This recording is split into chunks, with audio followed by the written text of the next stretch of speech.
Hello everyone, welcome back to the Empty Space in Between, episode 25. It's a big milestone, 25, and we're doing it with an even more interesting guest, Mr. James Williams. And the level I taught at was completely different to now. A lot of them couldn't read all right. You're having to break that barrier down, well, boss, haven't it? And you're teaching people in the 50s. Never needed a boss. There's not much trust in policing at the moment. Of course, yeah, especially with what happened like down south and stuff like that. Yeah, so like the Sarah Everard stuff with the Wayne Cousins. So at the moment, trust in policing is not a good place. In my opinion, prisons are there to rehabilitate. But HMP Liverpool was built in the 1800s. That was built to keep people in. We've got a centre, we control everyone from the centre, and then the wings would veer off. It's still like that now. So how can you rehabilitate people in that environment?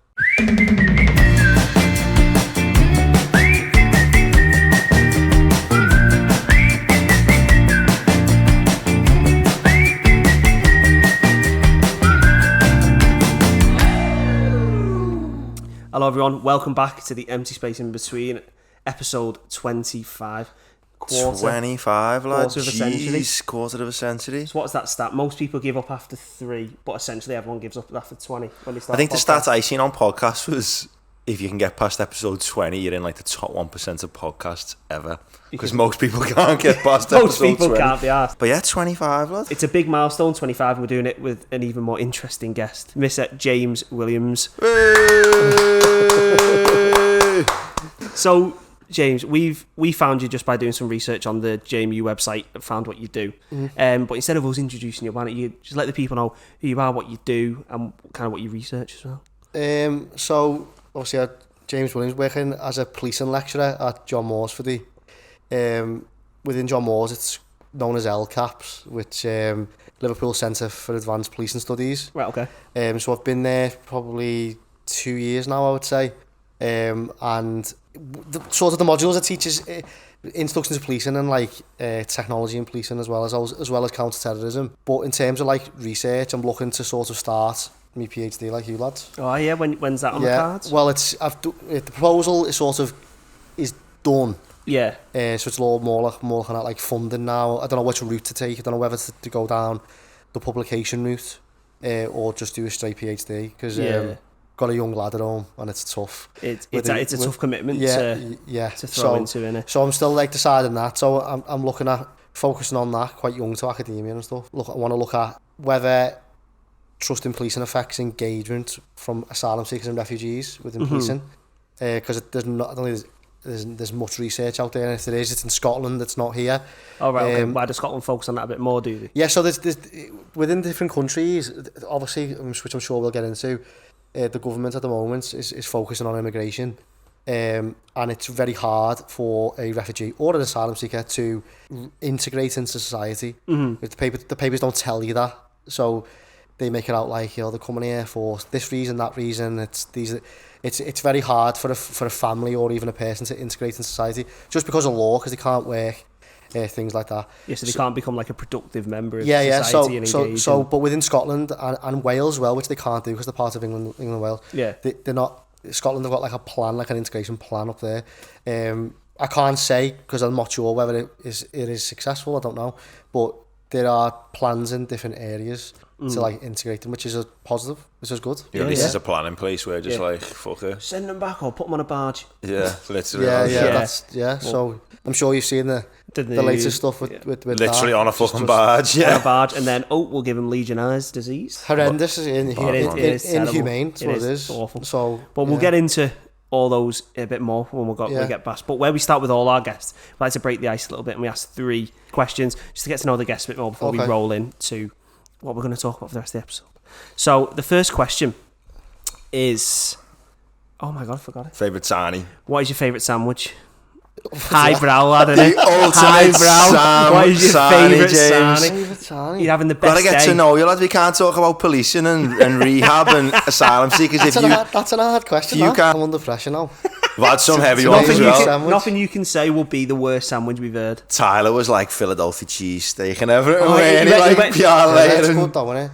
I used to like when I was a kid, because I used to get a chicken and bacon ranch. Yeah, like, that's a good sandwich. Yeah, but that was from Subway, but I've gone off that now, so probably is like a steak, just like cheese, a steak and cheese. But I do like a bacon sarnie. You know classic what? bacon, lads, on like a nice bit of toast. It's unbeaten. But it depends what bacon you buy. You can't get streaky bacon. No. You get like the British... You gotta get thick. Like the thick hammy shit. Smoked. If you're going unsmoked, you're a bit weird. Yeah. Please tell me, do you cut the fat off or don't you? No, yeah, obviously not. Those weirdos, you get like bacon medallions, man. What's that all about? Have you ever made pigs and blankets with just straight, like, thick cut bacon? English bacon on it? Like cut the sausage and that. Decent. Game changer at Christmas. So you're going for a bacon sarnie? Smoked, thick cut bacon sarnie. I'll go for it. What bread? White, brown, something like a fresh cut. What are you going for? Threw James under the bus here. He wasn't prepped for a sandwich. That's why we ask it. It's great. I'm going to ask that in the next episode. He's got all policing in his head waiting to throw it out, and we've just read what's your favourite sarnie. Yeah. No, so I'll probably go bacon sarnie. Safe, isn't it? What, did you have a sauce on it or just butter? Ketchup, yeah. I don't go sauce, me. Yeah, you're fucking... Some people are weird, aren't they? Like having sauce on the breakfast and that. It's not for me, but I know I'm like in the minority. You can't have a bacon butty with just butter, lads. Oh, you can. What's your opinion on brown sauce? It's good, yeah, I like it. Yeah. It's not for me. I get it. The only thing brown sauce can't go on is like a fried egg sarnie. You don't put brown sauce with a yolk. Like red sauce goes with egg. It's just too saucy, like. Yeah, like brown sauce, the pickly bit with the egg. It's like, you know, if you got bacon, sausage, brown sauce goes. Yeah. But egg, get your red sauce out. Makes sense, right? I mean? But you, standard, thick cut, smoky bacon, tomato sauce. It's at the top of the list. I think you're in the top 10. Because you've had some, we've had some bad ones, James. We had some people saying like an open top sarnie. With no, like, that's not a sarnie, it's sliced toast. Open top. You were posh, like. It was quite interesting. You won't mind me saying it. A fella I work with, Neil Kavanagh, he went to Washington with me. And he's like gluten, so we go to Five Guys. Yeah. And he'd have it with no bun. And he'd have it with just like a naked burger. With lettuce. Oh, lad, I've seen him. Something to grab. He won't mind me saying it, he'd either bring his own bun. Yeah. But he brought it from the UK, so I thought, that must be off, that, Neil. And he's like... but if not, he'd make it just with lettuce and a burger. That's so rude. And he was just in his elements. He loved life. He was like, this is unbelievable. Wow. Lads, but I've seen them loads, because like all the health people online, like gym heads and that, they're like no carb diet. They're like, you know, if you go to McDonald's, just ask for a couple of slices of lettuce and they'll get like a Big Mac and take the buns off it and then put lettuce, and they're like just protein and he loves loving life. Doesn't sound bad. I don't see, when you first hear it, you go, that's fucking wild. But then when you actually think about it a bit, you go, that's not actually that it's bad. No. Yeah. So like he was just loving life. Every night, Five Guys there. Bread was sent by the gods, though. Oh, it's my favourite thing. If God does exist, he sent that on a fucking boat, man. That come on a boat. Come to make us fat, but it come to make us happy, man. Fuck Adam and Eve off a bloomer. That's what he sent. Sent a brown bloomer. Sourdough bloomer. Right. No, I got it. Just like... It wasn't an apple Eve in the garden. It was a fucking bloomer. It was a bloomer with bacon on. Who took a bite of this bacon sandwich? What have we got here? Right, next question, breaking the ice. So it's the standard one. You're having a dinner party, 3 people. Oh, I love this question. It's great, innit? Who would you ask? Who would you have around, dead or alive? Yeah, well, before I answer, do you want to know what I ask? Go on. Which is in addition to your question. Okay. So it's 3 people, another person to cook and another to entertain. So it's 5 people. 5 people, so three guests. 3 at the table. Oh shit! Man. Oh wow. One to serve, one to cook, and then one to entertain. Wow. Which I won't. But you know, I always ask that in my lectures and that, you know, like workshops. Break the ice. But 3 people. I really like Jamie Foxx. Yeah. He's nearly died, hasn't he, recently? Yeah. Oh, the actor? Yeah. I really like him because he's quite charismatic. Does everything, doesn't he? Yeah. Fucking brilliant. Yeah, actor, he tells comedy, a very music. good story. And he's very good at doing it as well. Yeah, he tells a good story. Yeah. Stanley Tucci, who's he's been an actor, but he does a lot of like cooking shows. Lads, he goes to Italy a lot. The baldy dude. Yeah. My dad loves him. Yeah, Stanley Tucci, because I think he's amazing. Yeah. Maybe to change it. Maybe someone like J. Edgar Hoover, because he created the FBI. Oh yeah. Maybe related towards policing. Yeah. Probably someone like J. Edgar Hoover. He created the FBI. So I think Leonardo DiCaprio played him in a film called J. Edgar.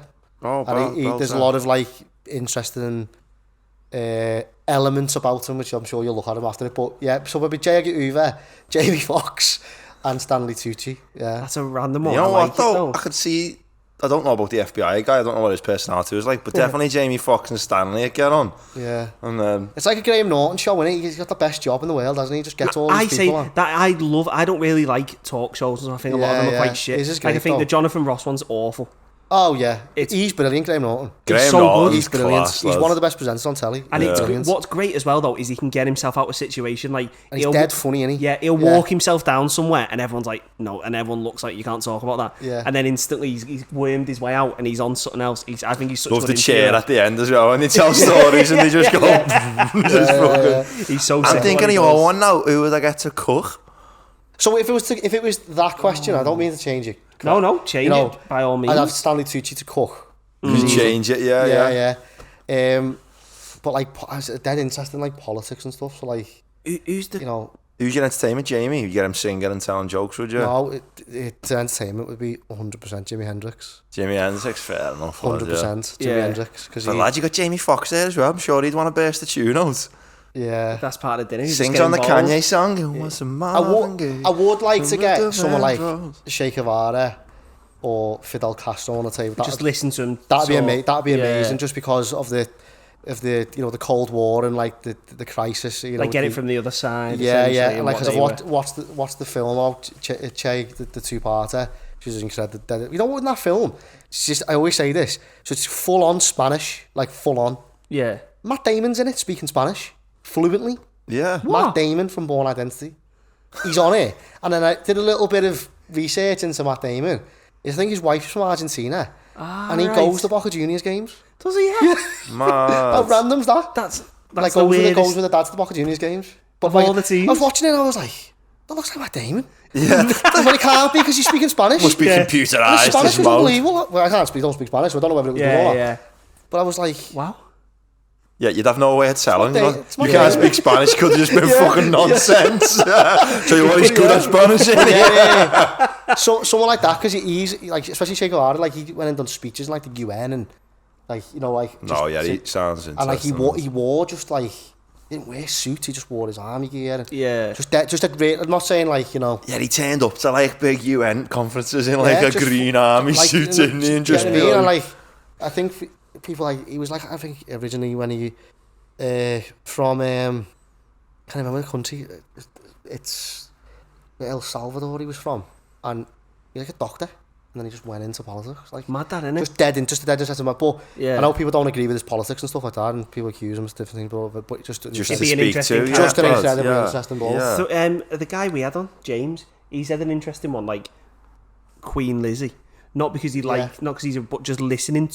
She must have some mad stories of like what she's seen over the years and what she had access to as a royal. Yeah, like I saw an interview today. It was Snoop Dogg, and he got refused to come in.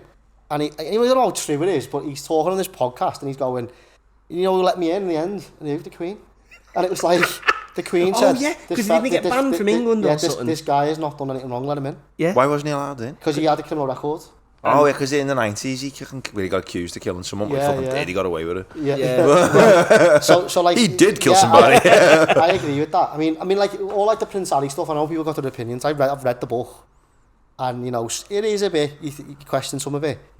But it's just a different world, isn't it? Like, you look at it and you go, people are like criticising him, or criticising Meghan, and people don't know. It's a different world. Like when you listen to stories like, say, billionaires, we all shit on them, like, but this is not a justification for them, but like they have a different set of like worries and concerns, and it's like people will literally be planning to be friends with them for years just to rob them of money in like 10 years and be friends. It's like a weird different world, innit? Like of dangers. The only thing with the royals, like, which I just don't get, like, if you want to, like, I haven't got the time to fucking moan about them. Like, people say, like, I'm not a royalist, and like people are like proper anti-royal, like, get rid of them. I'm like, yeah, go ahead, but I'm not joining you in the street to fucking do it. I can't be arsed. But like, I don't get the people who are like at the coronation and that, and there's people camping for a week to be at the front of the queue, to stand outside the palace for like a second, don't you? And just go past. Like, what the fuck? What's going on in your life? I can't prove the data, but I would say a lot of them are probably like American or Canadian or Australian. Probably. Like, you've travelled all that way. It's like,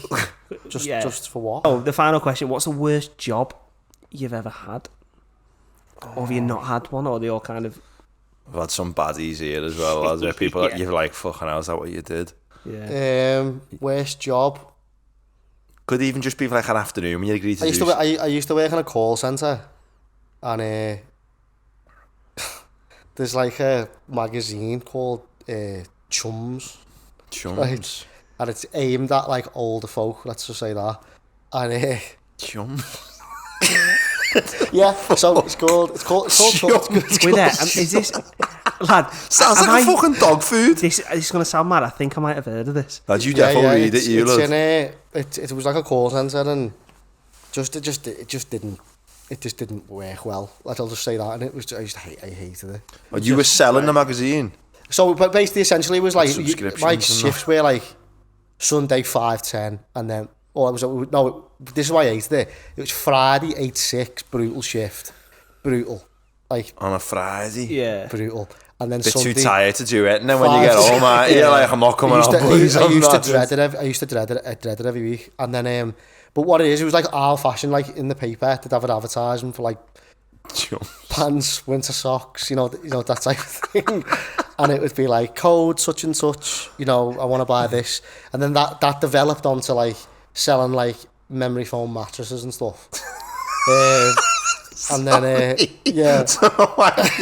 is so rogue, isn't it? And I'm not a good salesman. Do you know what I mean? I'm not. I'm like, used to say to you like upsell. I think what they used to do is get like, I don't know if it works, but they used to get like contracts for certain companies. Then that developed onto like DFDS ways, which is a very, very people just buy, But I just it just weren't for me. Like I just and then I don't know where did I go after that. But I just hated that. Was that the worst job? Yeah, I've worked in bars and stuff, and they were sound and that, but people love bar work. I tell you what, though, if you're into that, like call centres are genuinely one of the most soul destroying. Yeah, it's hard. If like you can ever work, because I used to do data analytics for a company that was essentially a call centre, and like fuck me, it's just this. Like you listen to people, so we were sat, and it's just they're like bots. Yeah, but human bots, aren't you? Like I remember, because remember like pages, like back in the day, pages, like yellow pages, like nurses have them and all that. So page, yeah. So like, then I moved on to that. So and I'm not messing. It was like you'd get a call every minute, and that was like 10 hours a day. You obviously get breaks, and my brain, like. I remember answering a call. I was answering my mobile phone. I answered it as if I was answering the phone. Because my brain was like... Your Mars bell on your hello, chums. Yeah. I seen the advert in the mirror. You contact me for a mattress. So it was just like... And that was what got me, because it was like constantly like the phone would go down and it'd go another up, and you'd be on the call for like 30 seconds. Yeah. Do you know what I mean? That's when it was away from chums, because I think eventually that went. Thank God. But it's just a soul. Yeah, it's just a job while you're at uni, because I was at uni at the time. So something to keep getting you some money. I was going away on holidays and stuff like that, so it was paying for that. And I think everyone's like part-time job, they hate it, don't they? It's not. Yeah. You know what? Actually, talking to call centres, clip this up, lad, and put this on Instagram. Okay. I've been getting called for 8 fucking years, of some mad rogue company in London, and they keep belling me and saying, "Hello, Mr. Graham Harper." I haven't got a fucking clue who Mr. Graham Harper is. I don't know how you've got my number. I've told you loads to fucking take my number off you, whatever your system is. I'm not Graham Harper, man. I get a phone call, right, this is so bizarre, for good on 12 years, and they'll ring me and they'll go, "Hello, Martin." And I'll go, "Hey, do you want to invest?" And I'm like, 12 years now, mate, you've been ringing. "Well, no, is this Mr. Merton?" And I'm like, no, I've told you, stop ringing me. And it's like, I don't know whoever this Merton is, he must be some type of investment banker or whatever, I don't know. But he's had me off for 12 years, Merton. But they just open it up as, "Hello, Merton." Yeah, hello, Merton. How ominous is that? I'm like, why is Merton using my number? You know, I'd love to meet him. I'd just be like, "What you doing? You've had me off for 12 years, mate. Keep on getting these phone calls for this time." That's class, you know. These mad phone calls, though, we'll get into the podcast now. My dad's a builder, lad, and he does, like, jobs for people. And him and the lads who he works with went to some job and done, like, this house up. And then some of the people like they do work for, they try and bump them. Like my dad and the lads who he works with, and he rang one of the lads and was like, "Me wardrobes have been stolen. You owe me." And like, it was like a voicemail on my dad's phone going, "You and the lads you work with have been in my house and my wardrobes have gone." And like, my dad's went, "How the fuck do you steal wardrobes? Like, if you were gonna steal something, you'd steal some money. Like, the lads have not walked out with your fucking chest of drawers, love." And she was like, "No, she was trying to get dough back." And my dad's went, "Listen, if you would have picked something that sounded believable, I'd have probably come over and had a look. But no one stole wardrobes." Like, the lad's like, "Come here, get this out now, quick. Get lost with it." But right, so, policing. Yeah. Was kind of uni the first place you went to? Or did you work in, because you worked in the prison? Yeah. So did you go to the prisons first, or was it policing, or in uni, or what was the way So around? I went to John Moores like yourself, and did me degree and my masters in criminal justice. So how did that interest, like, why did you settle kind of on, this is my kind of subject? Because of my dad. So my dad, who also works at John Moores, he was a police officer for like 28 years. He retired in 2005 as an inspector, and then he went into he was transitioned into teaching. So his specialisms like counter-terrorism. So I always had that sort of interest, and at school I'm not really ashamed to say it, weren't really academically there when I was at school. I struggled in school, and I don't know whether to say maybe I found it as a safe option, because if I struggled, I had that. And he's like a walking encyclopedia, my dad. Like, he'll just go, "Oh, Dad, what's this?" And he'll go, "This." It's like, what the hell, it's amazing. So really, really, really intelligent man. And but I didn't also, I'll be honest with you, I didn't know what I wanted to do. So I always thought, well, my dad's had a good career as a police officer, I'll be a police officer. Just seems like a natural progression type thing. Like, and I'll apply, I'll do the degree, and then I'll apply for the police and that. And that happened. I applied for the police, and I decided it wasn't for me. Just the police. Yeah, just I just thought, officer. I don't deal well with, especially now, people put cameras in your face and stuff like that, and the way you look at them on TikTok and whatever. Yeah, as soon as you try and pull someone out, it just or you get these idiots recording outside the police stations. Like, I'm allowed to record at the police. It's just like, well, you're just causing problems. I don't get why they're doing that though. What are they trying to prove? They're trying to, in my opinion, they're trying to catch people out. Like, so like, well, do you know the law? Well, no, mate. I was on my lunch break, and I've been told that some fellas outside recording in the police station, and I've been told to come out. Just things like that. Yeah. And they're just idiots trying to catch people out. So, and being a police officer, it's a hard job. It's tough. It's a tough job. I've got a couple of mates who, one of them was him and his missus were police officers round in Runcorn. Actually, they don't live there, but that's where I'm from. And then another mate of mine, she does it often, and like listening to some of the stories coming out of him, I was like, I couldn't do that. You must see some shite, man. That was the first question I asked him. I probably shouldn't. I was like, "What's the worst thing you've seen?" Do you know what I mean? Like that type of question. And I was like, and then he said, and I went, "Yeah, not for me." It's an hard job. So like, but when I graduated, when I graduated from my degree, the Tories unfortunately got in a coalition with Lib Dems. Yeah. Because of Nick Clegg. Clegg and Cameron, I remember that day. Yeah. So I was like, having taken my exams then, and then there was a huge recession as well. So there wasn't police forces weren't recruiting. So one of the lecturers at John Moores, who works there now, Matthew Millins, who's still there, he's a fantastic researcher and really respect him. He kind of said, "Have you considered doing a masters and stuff?" And I was like, "Well, no." He was like, "Consider it." And it didn't even enter my brain. I thought, I'm going to have to go out and get a job here, at Chums or something. But yeah, no, so kind of like, did my masters, loved it, really interesting topics. And then when I left, decided I didn't want to be a police officer, and then went on and did a qualification. I decided I wanted to become a teacher, and then there's a qualification called CELTA, which is like ESOL, so it's like, it's certificate in English language to teach adults. I think that's what it is. It's essentially basically teaching foreign nationals English. That's what it was. Okay. Because I had plans, I wanted to travel and things like that. So I ended up going like Slovakia to teach, which was really interesting. But that wasn't for a long period, and then come back. And then I ended up in the prisons, and it was dead weird. It was like, so how did that come about? So it was like, so with the CELTA, for a year after, they just basically would post jobs. So people who would like finish the course, and it just basically kind of came up. Like, you know, because my title was an ESOL teacher, was English for speakers of other languages, in a prison, and I was like, oh, like, and I'm all, well, got criminal justice qualifications. It kind of like, this is weird. This is perfect. So yeah, got in contact.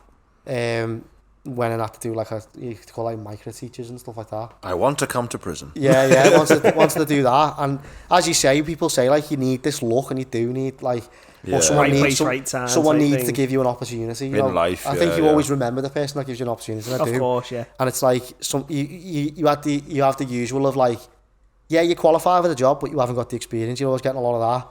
And then I kind of started in the jail. It was like 0-hour contract started. And then that eventually applied for the job, got permanent, and I was in prisons then from that. So that's how I got into it. But yeah, because when I was doing my degree, I used to think prisons was that boring. Really? Yeah. Or was that like a module? So there was a module, not because the guy that took it, really interesting lecturer. But I think a lot of it was focused on like it was like kind of like I had an image of prisoners of like, they're all drug addicts, or they're all like waste of space, like yeah, and like that's not the case. That's not the case. And I think, especially at university at that age, your mind's still kind of malleable, and you're still kind of deciding what like your values are in life, and like what you know, what side of like what you stand for, where you right, sit on certain things, and then obviously you're mixing with other people from outside the city and university, so you don't really know. And I just didn't find it interesting. Do you know what I mean? Yeah. But then when I went into sort of HMP Liverpool, which is Bolton, loved it. Was it good? Yeah. And I always say, like, people go, oh yeah, that'd be dead interesting, like, you know, to go into the prison. You don't know what you really feel like until you're on a wing. It's just like, you either really, really enjoy it, and you feel comfortable, or you hate it. Is it kind of like a feeling of like tense? Yeah. Is that kind of like, yeah? That's how I would imagine it to feel. Yeah, like when I you go in. explained to loads of people. I've taken people in for like visits and stuff when I come in, and I'll show, and you can see people are just dead uncomfortable on the wing. Because the way Walton's sort of designed, sometimes you don't even know you're on a wing. So you go through a gate, and I'll just go, you're on like G wing, and they'll go, what do you mean? I was like, well, all the prisoners are out here, and Wally next by Aintree, innit? Aintree Hospital. Yeah, so it's like Rice Lane. So you see people's kind of like demeanour switch. You can see that like the demeanour change and stuff. Yeah. Whereas I was really comfortable. Really, I was really comfortable. Like it just didn't phase. Because I don't label people. The worst thing you do is label prisoners. If he's a drug addict, he's a thief. A lot of them are like just the lads. Do you know what I mean? Like a lot of them, same age as well. Because I was 24 when I started. It's a massive. That was a big barrier straight away. So I was thinking, what can I? So when I had classes, what can I do to gain respect off people? Yeah. And there's different ways in which you can do it. And I was like, I'm not going to be authoritarian. So I was dead relaxed. Yeah. Whereas other people's style was, like, let's just say that all of us are prisoners, yeah. Let's just say we're in a classroom now, and you've got a person saying to you, you're new into the class, you can't do that, and you can't do. You just be like, oh. It's interesting you're talking about, like, you decided when you were working in these prisons not to be controlling and like authoritarian. I think that's the same in a classroom. You have a lecturer or a teacher and they try and like, do your questions now, silence, and it's just like, fuck off. You know what I mean? Like, you are like, I'm fucking 18, I mean, me to be quiet. There was occasions where like, and then you get the sound ones and you respect them more. You're like, like, you know I feel like one of my good traits is that I'm a good people person. So like, and I'm a really good judgment of people. So there was occasions where it didn't work, and there was occasions where people were like, oh, because they'd either call you boss. So I got rid of that barrier straight away. Don't call me boss, call me James. That's my name. Okay, James, yeah. Oh, you're Sam, James, you're not asked. We're not mates. We're not mates. So just let's get this relationship quickly sorted out. Like get the barriers. We've got a professional relationship. I'm not friends with you. And there was occasions where I did turn, and I'd be like, no, like. And how come you didn't want to be? How come you wouldn't allow yourself to be mates with any of them in there? Because it's difficult. Because obviously as well. I mean, not that this would ever happen to me, but you know, you become very vulnerable to conditioning, and You know, like, so, you know, they might approach you and say, I'll bring in this for the lads, or, you know what I mean? Yeah, you didn't want to be put in that position. Jay Sound, you know, and it's like... You can ask him to do this. Like, look, I would do it in the case of, look, this is how it is, lads. So, because they were like 3-hour classes, they're long classes. And the level I taught at was completely different to now. A lot of them couldn't read or write. Yeah. So it's like, you're having to break that barrier down. Well, boss, and you're teaching people in the 50s. Never needed a boss. Were they all foreign? No, so sorry. So in the morning I would teach just like British prisoners. Yeah. And then in the afternoon it would be ESOL. It would be foreign nationals. Right. Because there wasn't that many in Walton. I'd probably predict, I mean, there probably isn't any in there now, because they've probably all been moved to one because of what's going on in the media. I think a lot of them are in a different prison. A small percentage of prisoners. Yeah, so I'd reckon there were about 20 20 odd to 25. So I used to have, which was like functional skills, English and maths, because they would have to get a qualification to get work in prison. Right. So it was like level 1, which is nothing to me and you. Like, we're at like, what? Level 8, you know, PhDs or whatever. That's like level 1, like basic, like hello. Punctuation and that. Yeah, like comprehension type thing. What you're doing, like what you might do in year 2 or something. Yeah, so like, it's the equivalent like GCSEs. Yeah. Well, level 2 is, but level 1 is like slightly below that, and they would need a level 1 qualification to get in a workshop and to get a job. Oh, so higher than like primary school, more like year 9 SATs level. I would like say, yeah. And obviously, like, you'd get the barriers within a classroom is like, but I've never needed it, boss. And I'm like, I know. And it's like, but this is the situation, and you just be dead real with them. It'd be like, you need to get this to progress within here. But a lot of them had kids as well. So you would say, like, you couldn't teach the kids. You got a kid at home. Yeah, I'd be like, yeah. I said, it'd be like, so what if you would do a bit of work in here? You've obviously got time on your side because you're in for 3, 4, 5, 6 months. Yeah. I can work with you there and be like, when you got home, you can work with your lad for their own work, or, you know, and he'd be like, yeah. Boss, yeah, definitely. So when you can relate it to something outside and like, again, of the it situation. didn't always work, and then you would have to maybe sometimes be a little bit authoritarian. Did you find, though, James, that the people who couldn't read or didn't have any of those basic skills were older? Because I worked with a guy on a building site who was in his 50s who couldn't read and couldn't write. Or he could read, but he couldn't write. I remember. So he'd read the paper fine, but then, like, you know, you might go, like, someone might go here, write down what you've done in that room there, like, what have you worked on? Yeah. And he'd go here, do that for me, write down, I did the fixtures on the pipes, I did that. Yeah. He's obviously intelligent, he's done, but he couldn't write it out. Yeah. And I thought, like, that's such a mad skill not to have. Because I remember him, because I'm originally from Huyton, so, like, there's a lot of lads from Huyton in there and stuff, and he was younger than me, so I've been in there, quite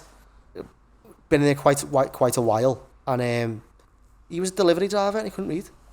What? He was a delivery driver and he couldn't read. He just remembered where he needed to be. And I'd be like, how'd you work? He'd just be like, but I can do it on my phone. So I'd be like, so you recognise letters then? And he'd be like, yeah, but I just put the postcode in. And I'd be like, oh, and I just remember the number. So I'd just like try and... Wow. You know, how'd you get through the day, man? And I remember, the reason why I remember this lad, and I apologise to him, I was a bit of an arsehole to him, and I would never forget it. And it's something that I'm not proud of myself for. But in the environment you're in, sometimes you do play a role. You know what I mean? And you think you do put like a barrier up. And I remember saying to him, they used to get like a certain like fee for going to like education. It's nothing. It's like, you know, like Big Brother. You get like a canteen at the end of the week, and then you buy all the food. It's similar to that in the prison. How it works, like they go to work and they'll get like £1 or like 1.20. I don't know the actual figure. And it's not much. And like I brought like a newspaper in for myself, and they just like, and obviously like you get lads who'll be like, oh, what can I read that? Like, I'll go on, yeah, go and have a little read. And I thought it's good because they're like reading and stuff. But then what he did was just quite funny. He'd like staple the newspapers together. Do you know what I mean? So when someone would open it, and I'd be like, I've just fucking paid for that. Do you know what I mean? And I remember I said to him, something must have happened at work. I was having a bad day. I was having a bad day, and I went, what have you done that for? And he was just like, I don't know, funny in it. I was like, it cost me, it was like the Times or something as well. It's like expensive paper. And I went, it cost me about £2 that more than you fucking get here. You know, like that. Yeah. And he walked out, and I felt awful. And then the next day, they come in, and I went to his cell to say to him, look, I'm so sorry. Like, you know, it's not me. I don't want it to... And I shook his hand. I mean, the way Walton's intimidating, it's like 1s, 2s, 3s, 4s, 5s. You're on the friggin' 5s. You're going up there, like, and all there's loads of lads, like, looking at it. And I'll never forget that. But it taught me a lesson of, don't judge people because you don't know what people have been for. Yeah. You get a lot of people like judging. And he stapled all the pages. Which is funny. Which is dead funny. It's a great prank. You fucking bastard. Great prank. You know what I mean? I was like that later on trying to flick the he's just seeing it. It is like playground stuff, but I'll never forget that. And like, it's the shit that happens on building sites in the someone's bought a paper and you go, who's fucking stapled me paper? It taught me a lot. It was just like, and when you tell people, you know, when I was working, what's your job? And people go like, I go, I'm a teacher in a prison and stuff. I couldn't work there. Why not? Why? Yeah. Why? And they're just like, I just couldn't do it. Right, why? Yeah, because it's like they have this. It's like this us and them thing in it, where it's like they're prisoners, we're out here. The same thing for me. It's like weirdly, I don't know why I see like a link, but with like the asylum seekers and refugees, in my opinion, you can talk about all the legal nonsense. They're just people trying to get on life. That's what I say all the time. Yeah. That's all they're trying to do. You get, you know, well, we're Britain, and you know, Britain don't do, you know, all this crap that people say. Well, I don't recognise our. It's not about that. It's about people trying to get on in life. People can, you know, and it's the same with prisoners. They're just trying to get on in life, and yeah, okay, they don't make the right decisions, and I don't agree with it. I'm not saying this is every prisoner, but just I'm talking about like some lads who are young, who get in the wrong crowd, or like it's normal for their family to commit crime. It's like, yeah well, you know, it's tell you another story. So there was a lad who started crying. He started crying, which was a massive thing. He was a young lad, and in Liverpool, it might have changed now, but when I was there, they took prisoners from 21, not 18. Oh, right. So I think Old Course, they take people from 18, but I might be wrong, so don't quote me on that. So that did make a massive difference in terms of like the calmness of the like of a bit more mature. So if you get a lad who'd come in into your classroom, especially, it would be like he'd be like on a bit of a mad one, and he'd get the older ones going. Just want to get through. Shut up, like, you know, like James is sound, and but they just wanted to listen and get on with it. You know, type of thing and whatever. And I remember the lad, he was having a hard time in the wing. And like he was on the edge. He just started crying. In front of everyone, and you'd get lads going, don't be crying. Yeah. So I end up taking away, and he just said like, I'm missing me mum and that. I'm missing me mum, and I'm like, yeah. But then he goes like, I just want to be back at home smoking weed with my mum on the couch, and I'm like, that's normal to him, isn't it? Yeah. That's not normal to me. Probably not normal to you. I don't know, but yeah. And it's mad how we judge people. That's his you know, and that was his comfort, and he was because he was missing his mum. But it was like, you just don't know. People have gone through. Of course. You said you worked in a prison like in Wales and kind of around here. Is there a difference in kind of like how the police are perceived in different, like in Liverpool compared to everywhere else? Like, is it a lot more anti-police around here? Because obviously that's kind of the sentiment you kind of get. But is that like something you've seen? Yeah, it's an interesting question, because I think a lot of especially where I'm from, it's very anti-police, you know what I mean? Crock stuff, yeah. And in Highton as well. I think anti-police. I mean, at the moment, like, if you look at like the data and you look at like research and like, especially like YouGov, for example, there's not much trust in policing at the moment. Of course, I think especially with what happened like down south and stuff like that. Yeah, so like the Sarah Everard stuff with the Wayne Cousins, and then they've got the I can't remember his name, but he's just been convicted. Another Metropolitan police officer. I can't remember his bloody name. But what's the name of that? So at the moment, trust in policing is not a good place. I would say countrywide.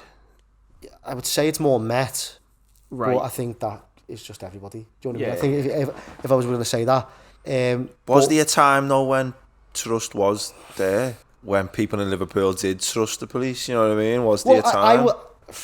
In my opinion, this is not based on anything, I think Merseyside Police as a force are a brilliant force. I think they're really good. A good force, yeah. I think they're really good. You know, and because you see it from the other side. I think it's you know, I think that is down. This is just an opinion. This is just me observing growing up. My dad being in the police.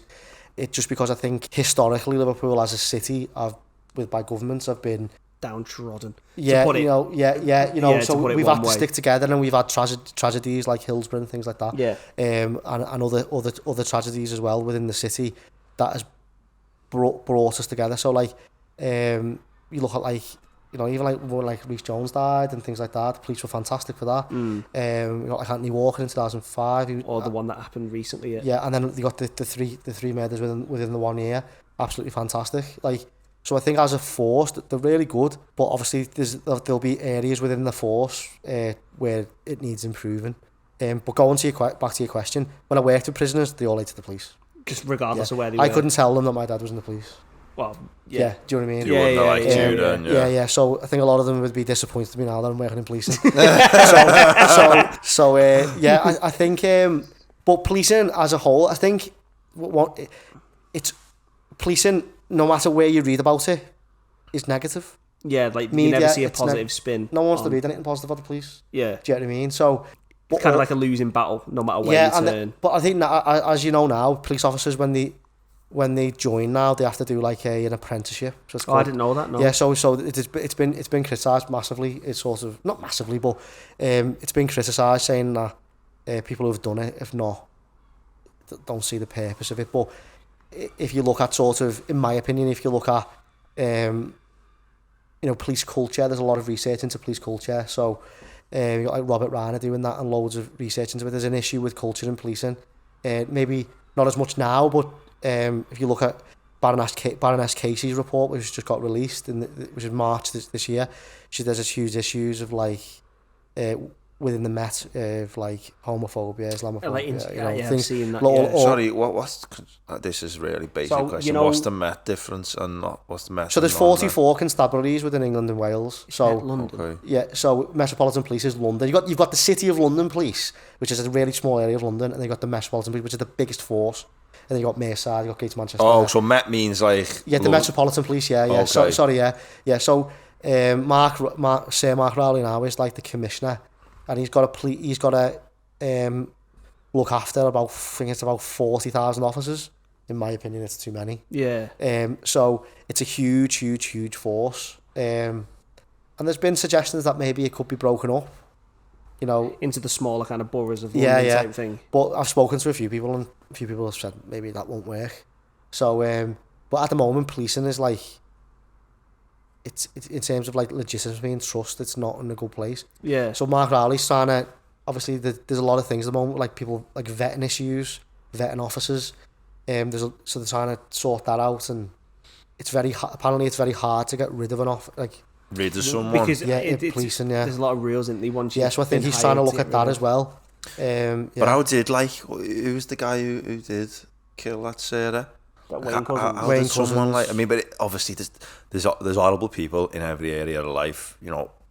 Police aren't exempt, musicians aren't exempt, lecturers aren't exempt. You're always going to find horrible people in every group who get through a net. Yeah. But, like, how would you improve the system as to where you could pick up on that type of behaviour? I don't know if you ever could, if that type of thing would just always get through the system. Yeah, I mean, how would you vet out someone like him? I think there's huge issues at the moment with like WhatsApp groups. So like there's Gwen Police. There was a big report into an officer who passed away, and his daughter went on his phone and found all the messages off different. Wait, is that the one where they were sharing pictures of dead? Yeah, I think it might have been that, but there's a lot of things. It was reported in the Times, like, you know. I think I've seen. Like you were on duty and they took a photo. It's like if they found a dead body at a scene, they'd like pose of the picture and then put it in the WhatsApp groups and stuff. Yeah. So there's a huge issue. Like Wayne Cousins was in a WhatsApp group and stuff like that, and the last guy, which I cannot remember the name, he was in I think he was in the same WhatsApp group as Wayne Cousins. I think he was from the top of my head. Yeah. But like, I think WhatsApp groups are a massive issue as well. You shouldn't, in my opinion, you shouldn't have work WhatsApp groups. You should keep it to your mates who have all, because they're not your mates. Yeah. Do you get what I mean? No, 100%. You understand what I mean? Yes, that's what I mean. They're not your mates. At the end of the day, like with your mates, you know where the limits are, and that with work, people can either game it, send it too far. It's weird, and it should be a professional environment. Even think like you could be in a group with someone and then you'd fall out with them at work, and then it's like, it's just, I don't know. I'm not a fan of WhatsApp groups. I hate them. Yeah, I hate them. So I've got a setting now on my WhatsApp. You can't add me on WhatsApp. To a group. Yeah. So because if you're talking to one person and then that information gets out, they've done it. If you're in a group with 12 people, barely of them. You know what I mean? So it's it's at the moment it's not really in a good place, I would say. It makes sense. But yeah, in my sort of belief in like the apprenticeship that they're doing, the degree, PCDA it's called, I believe it's going to get rid of that culture, and eventually people are criticising it now. But it takes time to replace the people who are... Yeah, so like Suella Braverman, who's the Home Secretary at the moment, who's obviously always in the media at the moment, she is looking into another route for people who are not a fan of doing like academic work. But there's some forces are still keeping it, but it's a big minefield, like of who is keeping it, who's not keeping it. Yeah. But I think it's a real good thing because makes sense. It's adds another layer. As an officer, you've got to have standards. Do you know what I mean? So I was like talking about improving trust in police. Like I was from Crocky, and obviously the Reece Jones thing happened when I was a kid. When I was a nipper, I lived on Crocky Park Estate, right where it happened. Yeah. And like I noticed as soon as it around when it happened, like we had Plod coming into the school every week, and we had like police like Robbie the Bobby used to come in, like some police officer, and like you can see looking back now, they were obviously trying to like look, you know what I mean, like these and sound people, and he'd come in and he don't even know what he'd do, he just sort of chat to you and what are you up to, what you like, and like just basically like community liaison and trying to create some trust. But then as soon as everyone left, I don't think it ever did it. I don't think it did anything. No. Everyone still hated the police. See, I think one thing that I really noticed is when I was working in prison, I used to wear like civilian clothing, and that got rid of like a barrier. Straight away. As soon as you wear a uniform, it's just like... because he'd come in uniform, maybe if he just would have come in a shirt, like I'm a police officer. Just to show you're a normal person. Maybe I think the uniform sometimes... like that. Like it represents power and... do you know what I mean? And a lot of people as well, it's kind of like what you see in teaching. They shout at the teacher, but not because they're shouting at the teacher. They're shouting at what the teacher is like about. Working for you. So they're shouting at the uniform, not the officer. I suppose it's true. So I think that's obviously they've got to have uniform, haven't they? So so it's so a final question then, kind of on policing before we move on to your time at university and your experiences there is so kind of in your opinion, it's kind of a play on the question you asked at the start of your podcast. We'll also get into that in a bit as well. Is in prisons, what do you think is like the main role of like what a prison should be, and then based on that, do you think prisons are kind of achieving that, or what's lacking in the prison system? My opinion, prisons are there to rehabilitate. Yeah. But HMP Liverpool was built in the 1800s. And they used to hang people there. So they still got the hanging cell there. Have they? Yeah. So it's... Do they keep... I'm guessing they used to fucking hang people? What do you mean? Because we used to have... You were sentenced to death, you just got done in there? Yeah, they used to hang people in Walton. Yeah. It's fucking nuts. So I think this is again. I mean, you don't know whether this is true. If ghosts are real, prisons just be haunted. You don't know whether this is true. Like, but so I think the final person that was hung in Britain was Derek Bentley. So there's a film about him called Let Him Have It. I think the second to last person that was hung in the was in Walton. Oh yeah. In the 60s, wasn't it? Yeah. So I've read about that. So it's a good film that. So what Let Him Have It. But so it's really old. Really, really old. Like, it was built before Everton and Liverpool were created. Even a thing. Yeah, so that was built to keep people in. Yeah, just to keep them away from everyone Jeremy else. Bentham, the theorist, was like central. We've got a centre and we control everyone from the centre, and then the wings would veer off. It's still like that now. So how can you rehabilitate people in that environment? When the physical building doesn't give to rehabilitation, it gives to locking them in. I think it depends the type of person you are. So if you went to prison, that's enough. Someone shutting the door. Oh, even just someone saying to me, someone sending you a letter. You've got a month in Nick. I'd probably cry. Yeah. Like, it's not for me. You're not made for this world. That's why. Yeah. There's a really good series called Time. Have you seen it? No, with Sean Bean, the actor. But made by Jimmy McGovern. And Fingy's in it as well. Stephen Graham. Yeah. Yes, I have seen that. He's a prison officer. Yeah, that's the most accurate one I've ever seen. Very good film. Mars watched that. Yeah. Unbelievable. I've come downstairs, I've just been watching it. There's an opening scene to that, which is so accurate. It's like he's in the back of a van. He's just been convicted. Yeah. He's got a sentence, and there's lads screaming, you know, why have I only got this? You've obviously grassed on me, and that's what the happens. two lads. That's what happens. He's a grass, or you know, you've got obviously the issue as well with sex offenders as well. So there's all that. So like it's yeah, I really enjoyed that. I thought it's the most accurate I've seen anyone make one, and I've seen a lot. Did you see? Sorry, it's really interesting, the prison stuff. Did you see people like come in who you were in your classes, and you're looking at them thinking, like, God help you, like in here, you know what I mean? Like you're gonna break, or like you know what I mean? Like, and then you're seeing people who maybe they've been in a few times and they're accustomed, and they're in the class, and you're like, you're sound in here, and you're looking at people thinking, I hope you get out, you know what I mean? And nothing happens. Or there was a lad when I went to Berwyn, which was North Wales, and that's a brand new jail. It was 2017 it was built, and it was a nice break for me because it was something different. It was a brand new building. It was based, you know, I think a lot of it was based on sort of the Scandinavian approach, sort of. Have you ever? Is it the World's Toughest Prisons? That Raphael Rowe? Yeah, you know, it's that on Netflix. Yeah. And is it in Norway? The one they go in Norway. And it's like you've got an apartment. Yeah. So I'll get on to, like, because you're talking about like whether I feel it works and stuff like that. Yeah. So, but there was a lad there. I don't know whether he's still there. So the wings, like, are called, like, it's like ABC, so Alwyn, Bala, and like Kerryog, right? And he was on Bala, so his name was like Will Smith. So I used to call him like Freshman to Bala because he was on there. Yeah. And it was when prisoners were coming in. It was like you were getting so many prisoners each week. So the prison was empty. Do you know what I mean? And he'd been transferred from another jail, and I think it was obvious he had an issue with drugs. Sorted himself out, but as the prisoner population got higher, he got himself into debt, and it was like a big issue at the moment in prisons is spice. It's a massive issue. Got involved with that, and then just deteriorated each week. And I had built a relationship with him, so I seen him as like, he was well older than me, like, but he was trying to like look out for him, and it was mad. It's just like dead sad. So I'd go and see him, and you'd be sat on a wing with him, and he'd just look at you like you're just dead disappointed in me, aren't you?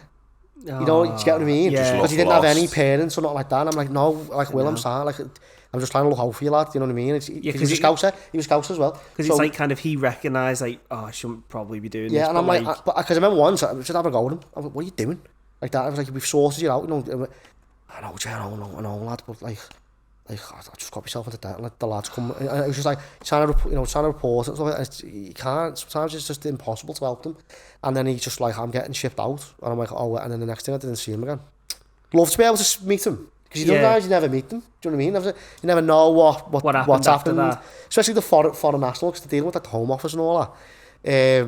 And like, some of the people like you deal with foreign nationals, like, hilarious. Like, some of them like, I had the fellas from the Home Office, had them all over the place. Like, so I'll say I'm you, and you'll say I'm me, and they'll just change the names. You know, which I don't know whether they did, but the fella would just be like, I've got to come in and speak to them, because I don't think they had a designated immigration officer. So.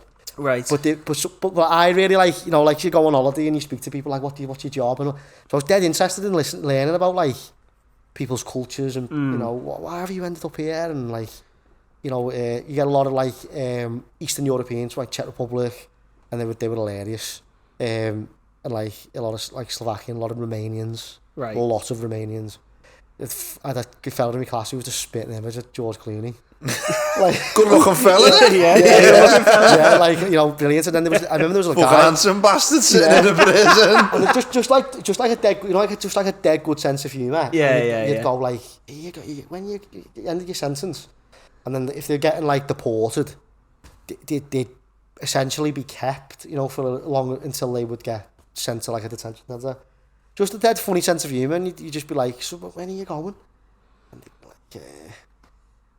like, I'm waiting for my first class ticket. Just like dead your eye you about on it. Ryanair, mate. Do you know what I mean? You go on Ryanair. Did you ever get briefed, James, on like the people who were in your class, if some of them had done it? And was that kept completely secret from you? You treat everyone as the individual, or did they ever have to brief you, like, keep, you know, this guy, or heinous, if you're looking at sort of someone that's quite, you wouldn't be told. Yeah, that's what I'm saying. Would they keep it from you, like? But like, if you had like maybe like a sex offender, they wouldn't be with normal prisoners. They'd be separated. Right. Okay. So, and I did teach sex offenders when I was there, which was really surreal.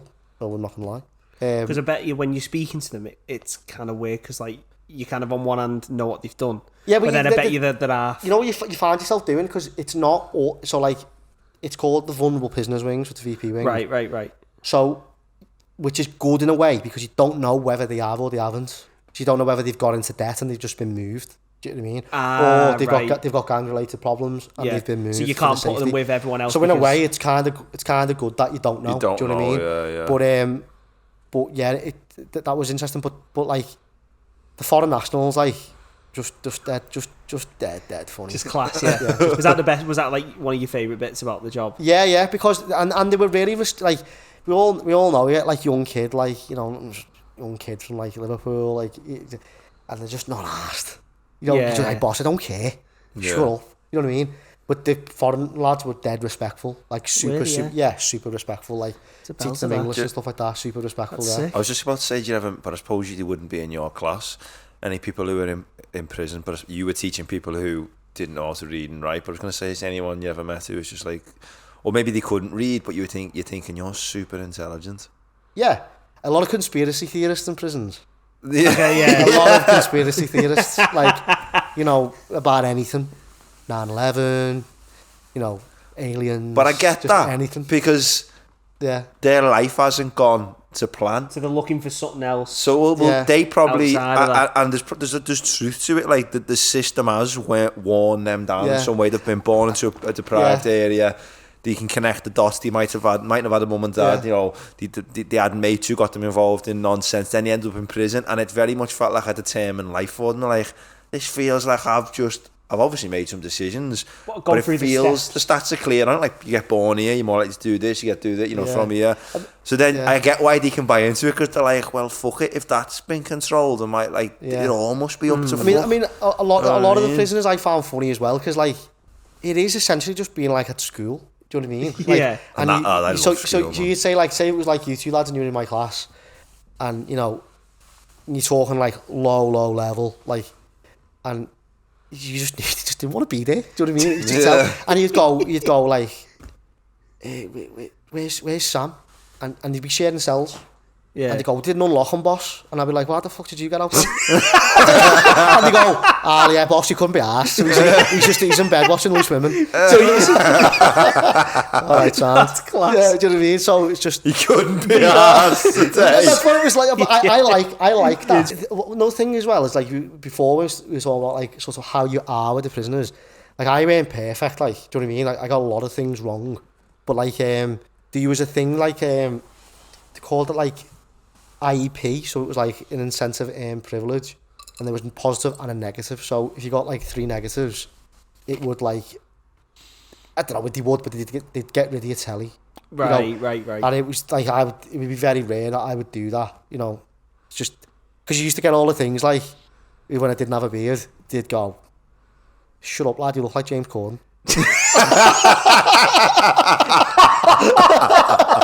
Billions. Now it's probably, shut up lad, you look like Rag and Bone Man.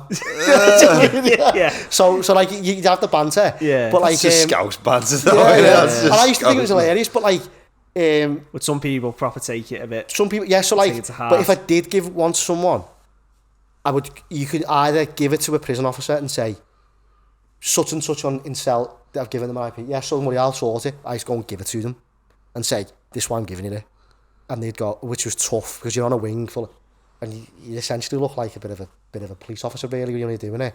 And you'd be like, no, like this is, because one thing I found really bizarre was, which I suppose happens when you're out as well. You're like, you know, like I'm speaking to you now, I might see you in Asda and you just blank me.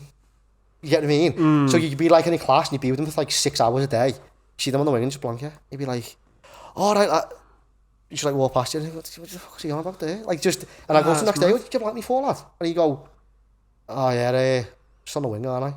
And I'm like, yeah, I know that, lad, but, and that, I find that a bit difficult, because I think, because it's like they only see it like I'm only going to interact with you when we're in this space outside there. Yeah, and I suppose it's like that mentality of I don't, in part of my routine in this stage in my routine in my day, I don't need to deal with you now, so you're not a problem. That's kind of how I got from it. Yeah.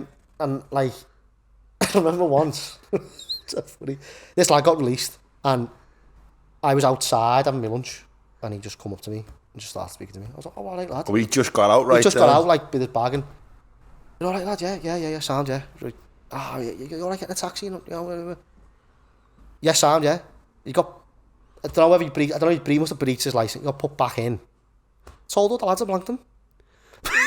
Right, and then I ended up back in my class, and I was like, haven't you been telling the lads I've been blanking you? Well, you did. I said, I never. I said, the lads spoke to you for half an hour. I was like, I offered you a sandwich and everything. What do you mean? Not a bike and sarnie, like. Yeah. But it wouldn't have been a Subway or not like that. It was like one of my mums, like, you know. Yeah, giving away a shite outside. Jar butty, them didn't want it anyway. Them granule sandwiches, you know, them crap ones. And it was just like, I was like, but lad, I never. Like, you know, and I would speak to them like that, because that's how, you do, in a way, even though I don't agree with this, you have to sort of come down to the level. Yeah. You know, and it's just like, but lad, I didn't blank you, lad. And he was in my class. And I was like, so why are you telling lies for? And he's just like, oh, I haven't got the time for this. You know what though? And he was just like, yeah, nah. That's I can imagine it exists a lot more in prisons, because like, I don't know, however the mentals work of the prisoners and what it does to you when you're in there for so long. But that's actually one of my pet peeves in life. If you go somewhere and like maybe like you two have gone out for a drink and you're mates, and then I'm mates with you, and then I meet you for the first time, going like, oh, what's happening, James? You know, nice to meet you, and we sit for 2 hours. And then I go, I'll leave you to it to your night out, I'm getting off. And then I bump into you a week later in town. We met last week. And I'll go like, you alright, lads? How are you? And then, yeah, I don't get it. Because if they've never met you, I was like, it. I fucking sat with you for an hour. Didn't see you there. We did for 2 hours last week. Yeah. I've never... People do that, I've never got it. I've never understood it. It's a strange one. But like, sometimes I just think it's me, because I'm quite... Like, you know me, I'll chat to anyone about anything. Yeah. But then, you speak to other people and you're like, yeah. Anyway, right. Move on from prisons and talking in town. Can I go to the toilet, please? Should we have a quick toilet break? Is that alright with you? Sound, yeah. Sweet. Right. Sorry. I'll leave it running. Yeah, we're running over a bit. Do you need to be somewhere, or is that alright? Yeah. Plenty of time. That's so interesting, that. That's funny, that, what you were saying there. Funny, like... Oh, the foreign nationals changing the names. Like the fucking people said would be battered.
So I've got that's a Samsung that, and then twice we've been doing it when we've been recording. My phone just goes, I'm just gonna stop.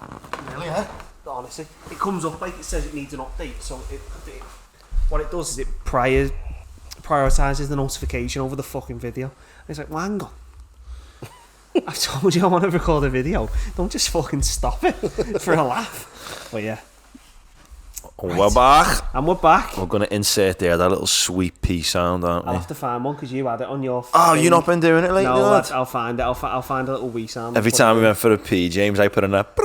an actual person having a pee. Yeah. Right, so been in prison, worked in prison, so that was what, 6 years, 7 years, did you say? Yeah, so how did the transition then into kind of university come about and teaching in university? Well, actually, so when I left the prison, I didn't go straight to university. I went to, I used to work at Liverpool City College, and I used to teach ESOL. While I was teaching in foreign national prison, I just taught normal, mainly like kids really, like 16 to 18, young, like mainly were young refugee asylum seeker kids. And I'd worked there for 3 years, and then went to John Moores. So that was a really good job. Was that a bit of an eye opener as well, just to learn about, again, people's cultures and stuff like that. What kind of really matters in life, you know what I mean? Like people's families and stuff like that. Yeah, like we moan about all the stuff that goes on in our days, and you speak to people and you're like, wow. Yeah. So like you know, you see like there's like lads in my class who are from Syria, Libya, Eritrea, Ethiopia, and they'd like show you the video of them crossing the Med, like on their Snapchat, and that's bizarre. You know, we see it in like the newspaper of like, there was like a report of a boat capsizing the other day, and loads of they had a video on the boat, and they got a whole sail of it. The lads just like look at it, and like he's like, weather's glorious and like in the middle of the ocean, just things like that. You know, you just don't realise what people are committed to do to get away from what they're trying to get away from. Yeah. So like, especially like, there's obviously huge political issues in countries they're coming from. So yeah, that was bizarre, but a lot of them, dead nice kids, you know what I mean? Like really good. I really enjoyed the job, like, and I wasn't really looking to move. Do you know what I mean? I just saw the job as well, and I was like, I don't see that. And then because I always wanted to work at a university, that was my goal, you know. But at the time, someone wrote me off in school, and that's my motivation. Did they? Yeah. So like a teacher said, I got like GCSE grades, and it's spelled fudge. No, my predicted grades, not my actual grades. So like, you know, my predicted grades were fudge. Spelled fudge. Yeah, right. And, fudge. Yeah. Sick. And so I was just like, you're a fudge lad. You're not going nowhere. You never heard that before? No, you know, our lad had to get on. Got fudge lad. No, I've seen kids in our school like trying to spell stuff out of it, like so they get the grades and like they try and spell. I've never heard fudge. Yeah, got fudge. Our Jack's mate, and he said he got their A-levels results, and he said, and my mate walked in just going. You just walked in going. Yeah. Like he was conducting a fucking orgasm. So I was always like, when I was at uni and that, I was just like, I feel like I'm a very interactive teacher. That's what I feel. I feel like I'm quite an engaging teacher, quite not say controversial, but like I like to challenge people, and you know. So that's how, especially me and you, we say this all the time. That's how we learn best, when like someone gets involved and it's like, right, let's ask the proper questions about what we're learning instead of just. I've sat in a lot of lectures which were incredibly boring. Which I'm sure you have as well. Yeah. So I felt like, put your money where your mouth is and do it yourself, you know what I mean? So don't get everything right, but I think like, and I've been in like different levels of education. So obviously I've been in the prison, and then I was at the college, and now I'm at the university. So I've seen, apart from like primary school and secondary school, I've seen pretty much every level of education. Yeah. So like, it's a little bit of teacher, but I was written off in school, like totally written off. It's mad, but what's quite interesting as well though is you're not kind of the first person to say that who we've had on. So we had when we had Dr. Ian Malabar and Dr. Ian Jarman specifically, they're from Canny Farm, and where's Malabar's a little bit posh. He's from Walton. He's from Walton. But they were saying like dropped out of school. Jarmo, when we had that, he said didn't do nothing, but they're like researchers in uni now. So it's quite an interesting thing. Like when we speak to people, they shouldn't do predicted, even for lads who were really clever, or students that are really clever. They shouldn't do predicted grades. It's like, what if people are like really clever, and then say you're gonna get all A's, and then you get B's? Still amazing. Well, but not that good, because you're supposed to get A's. That's what happened to me. Wasn't it? Like we say, just like I was predicted 3 A's. My like unis I wanted to go to was like uni of Sheffield, uni of Liverpool. Yeah. Got BBD. I thought my fucking life was over. Yeah, it's pathetic, isn't it? But BBD's not fucking the end of the world, but I think that weird feeling. The common thread there, so you go to a public school. Yeah. I think like there's no, especially in deprived areas or areas where there's less, I suppose, like height and Croxteth, there's no safety net, man. And if you are like yourself, you've done bad, it's like the teachers are almost like, he's no point. Yeah. Whereas and I seen a quote on Instagram the other week, and it was a woman, she'd done well for herself, but she went to private school, private education, and she said the big difference I've seen between people who grow up and get educated privately or go to a grammar school, she went, there's always a safety net. She went like, you can mess up a grade and no one judges you. It's like, we'll get you the B next year. We'll do better. Whereas in a public school, it's like, well, there's that many kids, there's that much going on. We can't afford to put our time into. You're like, we're going to concentrate on these kids who are doing well. Yeah. Sorry, James, you got fudge. Yeah. You know what I mean? And it's like, they wash your hands here and judge you like he's doing. I like so which is quite funny, but at the time it wasn't. So there was like 6 sets. I was in bottom set for everything, apart from maths and English, wasn't it? And then in the final year, they just insulted me and created a set 7. And I got demoted. On your own? No, not on my own. I was going to say, when you said it like that then, no. Put that fudge kid in James. He's put him in set 7. And I remember, like, which was at the time, everyone found it funny. It was like, they'd go like, use your exams and that, and they'd go, right, set 7 in first, and you'd have to go past all the sets, and I remembered every single lad who were like, just mocking you. Do you know, just mocking you? Yeah. Like, you're thick, and I remembered. That was motivation for me. I was like, I'll fucking show you. What was... That's sick, that. But, like, that's what motivation... I know it's funny, but, like, that's what drove me. I was like... and I'm always dead intrigued to see what lads are doing that now. You were in the top you meet a lad from school, how's he getting on? You think, he's... Something that plays on you. He's there. Like, I'm just like, all right, okay. Well, we're talking about sets in ESOL in year 7. There was only 4 sets. It wasn't a big school, and there was like set 4, set 3 on the same corridor, and set 1 was at the top end. Yeah.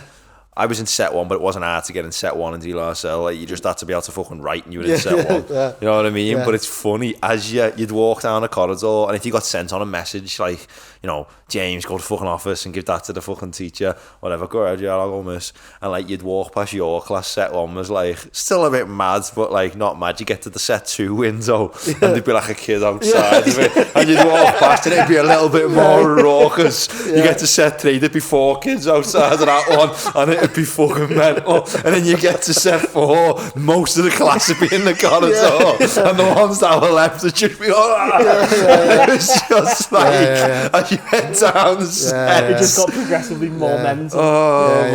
So like, I think that's what comes to the links up to. It's don't ever judge people. You know what I mean? Lads. Like, it just wrote me off. That's what really, it's a bugbear of mine as well. Is that like judging people, like more so like the fact I didn't really experience that at school, but like going to uni, I went to John Moores. Like when I went to college, I've told this story before, but I went to... Have you ever heard of Cronton College in Widnes? Yeah, Cronton College, yeah. Yeah. Centre of Excellence for Science and Maths and stuff, but they were like red bricks only. You go to John Moores, you failed. That's like the thing. So then I went to John Moores, and then you see it outside. It's like, well, look down here because we're John Moores, and that's John Moores is a boss university. It's class. I love it. I don't understand the rep. I mean, the rep comes from the fact it takes in kids who didn't get A stars and A's. It's snobbery, isn't it? It's snobbery, of course. But I partake in that snobbery now because I do go to uni. Oh, you've gone to a red brick now. So I do look down a little bit. It's decent. It's like when I used to go. It's like when I used to go, like when I was at uni, and you'd go scumbags and that, I mean. You'd go like, who's from Edge Hill, and everyone will go, hey, and they go John Moores, and they go University of Liverpool, and we'll go boo. But but like I think all of the universities in the region, I think they're all top universities, like especially like Edge Hill. Apparently, it's meant to be amazing. Well, it's all the different specialities. Like, you go Edge Hill, the teaching in Edge Hill for PGC and stuff supposed to be amazing. Yeah. That's really developed that university. Yeah, of course. But like, some of the most intelligent people I've ever met were in the ESOL, and they're not by the standards of society and what we call success successful. Yeah. But like, you cannot have that comedic wit and be stupid. Yeah. You can't have a comeback like that and be stupid. Like, you just haven't had the tools in front of you to succeed in the manner you should be succeeding. One of my best mates, like, he was from school, like, Smigger, he was similar to me, just got like wrote off, and he's like, I think he's like a Spark now, earning all sorts of like money, like just doing dead well. Oh, Sparks are ridiculous. Yeah, like he's earning good money, and it's like, it just, I don't know, schools just shouldn't do it. They write kids off because they can't do certain things, and then it starts on the path to, like what we were saying before, those starting conditions which push you down a different route to everyone else. Yeah, but I mean, it's like you said, like you got your BBD. It was the worst thing ever. When I got those predicted grades, I was going home. I was shitting myself. I was like, oh, what's my mum and dad gonna say? Yeah, and I remember my dad just went, don't worry about that. Yeah. And I was like, all right, sound. So there's a way out of it. Yeah, don't worry about it. Sound. He was like, no one's getting fudge in our house, lad. But it's mad as well, and it's also sad. Like when I got to uni, I couldn't believe there was kids there who had an A in anything. In our 6th month, you got a C. We were like holding your hand up, going, you got a fucking C. Yeah. Like that was a boss grade. Yeah, and then I got it is a good grade. Got to John Moore's, and there was kids going like, I got an A star in maths, a C in physics, and a D in law. So and you were like, you got an A star in maths. You're like, yeah. And then I was thinking, fucking. But I've met a lot of people similar, but they're not very good people. People like they can't deal with people. Yeah. So especially like prison or like prisons. Soft skills, as they call them. You can have this degree, that degree, it doesn't matter. If it helps, obviously, but if you've not got that as well to go with it, you're not the full kind of package and stuff in it. Yeah, like because I know people who have been immensely clever but don't have that personability. And it does put you back a bit, especially if you go into industry, because if you can't talk to people, it's true. Yeah. So then. University. So what do you teach now? Now you're at John Moore's. So there's a course called just straight policing studies. There's like professional policing studies, and then policing forensics. I do like do introduction to policing, which is like essentially like the history of police. Oh right. And then it's like teaching. It's basically teaching them like how we police within England and Wales, and why is it different to other countries, and then I do like, it's called exploring policing studies, which is essentially an academic skills module, but it's been changed this year to more research focused, so I'm getting more research. So it's essentially mainly off like the podcast, like getting actually researchers in to talk about the research, and then using that research to teach academic skills. Does that make sense? Trying to get the students to like think of their own like research questions. Yeah, because like, there's different avenues into policing. You don't have to just become a police officer. You can be a researcher, or there's loads of things you can do in policing. You don't have to be a police officer. So, and then in the second semester I do like policing and technology, and I do counter-terrorism as well. So yeah. So have you ever worked with or heard of Dr. Anya McDermott? No. She's a computer scientist, but she does computer forensics, and she's worked with the police in locating like people from smart devices. Oh, so she's collecting the data from a smart device. So we've got people in. I actually interviewed Dr. Freya O'Brien, and a lot of her research is in missing persons. And she's like, her research is incredibly interesting. Like, I can imagine. So like. No. Just when you mentioned forensics, I wonder if Anya does, because she can teach what's it called, computer forensics. She teaches. I think. Well, I just wondered if there was any overlap between the courses. But I think it's computer science or computer security or something she teaches. Yeah. But that's a big part of her research. Well, right. Like that. And she's just got PhD funding for looking at like how to identify trolls online and stuff. Yeah. Doing that type of stuff. So dead interesting. All right. But you say interview people. So. James, your podcast. James has a podcast. Yeah. So would you like to give the people just a brief introduction, name of the podcast, what it's about, where people can find you? Yeah, so it's called The Policing Conversation. And it's on like Spotify, it's on Acast, it's on, what's the other one? I think it's like Samsung. Something out there. It's on everyone, basically. On your devices. Yeah, all devices. Or like whether you say, good retailers near you. Yeah. So like, it's been out probably now like for like about a year. I'd probably predict there's probably about 20 episodes now, I'd say. And yeah, it's just more like similar to this. It's just like a conversation with people involved in policing, but from different areas. Yeah. So how did it come about then? The podcast, was it something you came up with your own idea, or I was on it like a research day with other colleagues, and people were just getting up talking about like their career and stuff. I was like, that's different to that. went on Spotify, and there are other policing podcasts, but a lot of them are current affairs. So in the news and yeah, stuff you know, like that. Yeah, and I thought, and I'm a big fan of like Daddy, the CEO, you know, Stephen Barr, stuff like that. So I was thinking, I wonder if we could like use that style of like interviewing, and then like I just started it. It was like Dr. Carol Cox was like the first episode, and her research was like on police culture.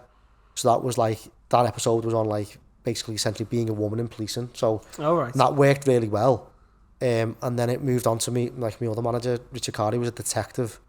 And I was like, oh, this is actually working well.